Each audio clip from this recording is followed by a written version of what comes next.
মহাদেব তুমি তো বটটা দিয়ে দিলে বাবা। বলছে হ্যাঁ দিয়ে দিয়েছি, কিন্তু একটা পথ আছে, ও যদি কোনো মহিলাকে অসম্মান করে তাহলে ওর মৃত্যু হবে।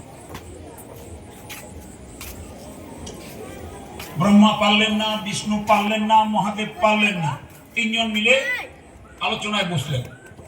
তারা ঠিক করলেন তিন দেবতার আত্মশক্তি যদি একটা জায়গায় মিলিত হয়, যে শক্তির জন্ম নেবে তার নাম মহামায়া দুর্গা, তারই আরাধনা।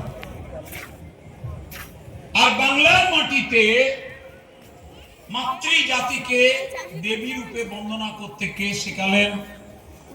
রামকৃষ্ণ পরমহংসদেব। সারদা মা ছিলেন তার পত্নী, ঠাকুর রামকৃষ্ণ ছিলেন ঈশ্বরের অংশ। একদিন হঠাৎ মা সারদাকে ডেকে পাঠালেন ঠাকুর, বলে এসো, এই লাল পাড়ের শাড়িটা তুমি ঘরে গিয়ে পরো।